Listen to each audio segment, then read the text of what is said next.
So Marvel's Avengers has been officially out 2 weeks now. Since its release on August 14th, I've managed to sink in about 30 hours of gameplay, and based off of all that playtime, I'd like to give my opinions on the state of the game 2 weeks after release. Right up front, this is not a Let's Bash Square Enix or Crystal Dynamics video. This is just simply my thoughts on what I've personally experienced throughout my hours of gameplay in the game. To start off, I've been playing the game on PC with my current setup being an RTX 2060, a Ryzen 7 1700X, and 32 gigs of RAM. Performance-wise, the game runs great. On the standard high preset settings, it runs pretty smoothly on my machine. I get the occasional frame drop in areas like elevators when loading into a new zone, but it doesn't really take away from any of the actual combat and free-roaming moments, so it's easy to forgive that. I'm also playing with a controller, since to me, with the beat-em-up style of combat and free running around, does not really suit the mouse and keyboard too well. The campaign was really interesting and very fun. I really did enjoy all the cutscenes. They gave me a mini Marvel movie feeling while I watched them. I was a bit sad, however, when the story was finished in such a short amount of time. Just going straight through the story missions alone took me around 12 hours to complete. If you're looking into buying Avengers for a single-player story experience, just know that it's a short-lived one. An extremely enjoyable experience, just a short one. I loved the growth of Kamala over the entire story, and her friendship with Bruce was actually kinda cute. I was never trying to think ahead of the plot and try to solve the story. The cutscenes and missions just drew me in and made me want to keep playing more and more to see what happened next.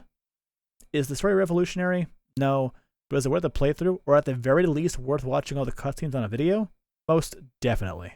After the main story-driven content is done, you're now left to explore the different zones, completing missions and training exercises to help level and grow your 6 heroes. It's here where the real game begins. The grind. Each character is capped at a level of 50 and a power level of 150. The leveling is straightforward. Destroying enemies and completing missions all reward you with XP and different gear and equipment drops to continuously upgrade and level your character. Upon hitting level 50, I managed to end the game at around power level 127.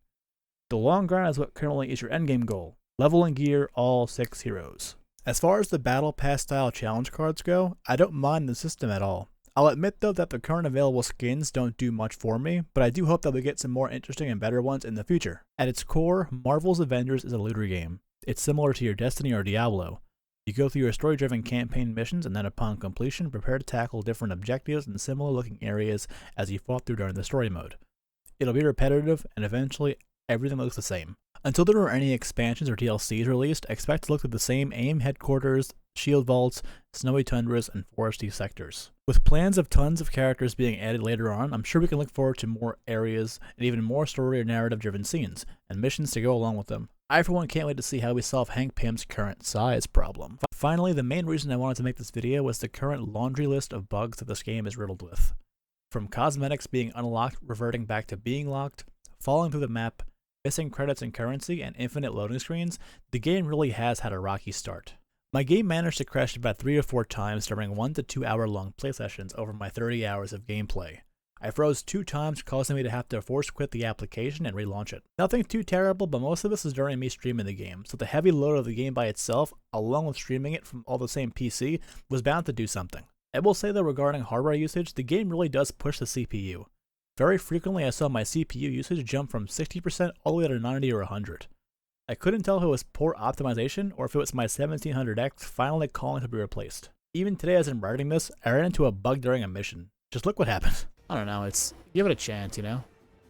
Like at one point it'll eventually get to where it's supposed to be getting to. Where else to go? Hello? Who's left?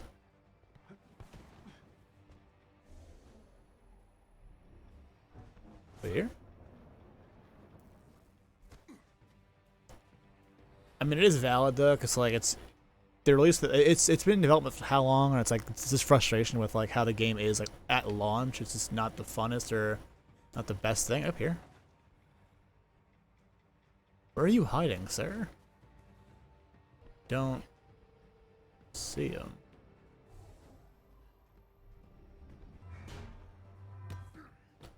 Ugh. Like I guess this is like kind of an annoyance too. So I'll probably have to reload the checkpoint, I guess. That's frustrating. Where are they? Like, what did I miss here? That now there's 4 missing. Is this just me right now?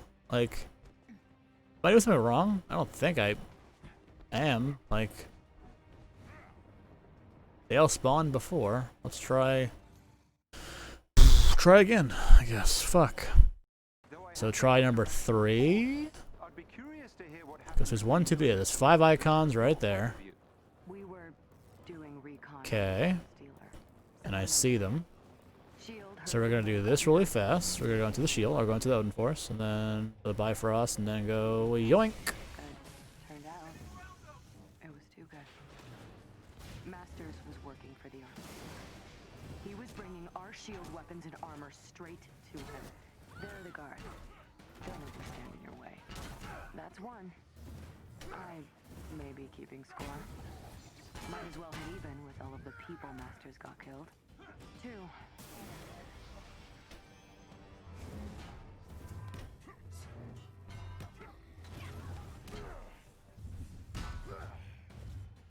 Dude. And now the game just froze. God damn it! Why, dude? Why? Like, when I'm trying to, like, actually... And then the music is cut out? Cool. Now I just gotta force quit the game. This is... What are the odds, man? What are the fucking odds that it breaks, like, now?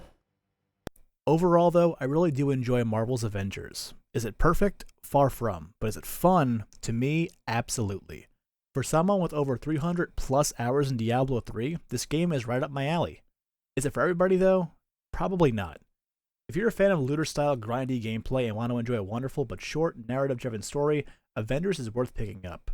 If not, then I would say maybe it's worth it to wait for a few more months of patching to be done, maybe even until the first DLC releases to get some more content to see and more to do. I really like Avengers, but I want to love Avengers. With a little more time and work, I'm sure Avengers will get me to sinking 100 more hours into it. Let me know if you end up getting Avengers or even if you're looking into it. Who's your favorite character to play? Let me know in the comments below. If you enjoyed the video, leave a like. If you hated it, tell me why it sucked. Hopefully you enjoyed the video. Until next time, have a good one.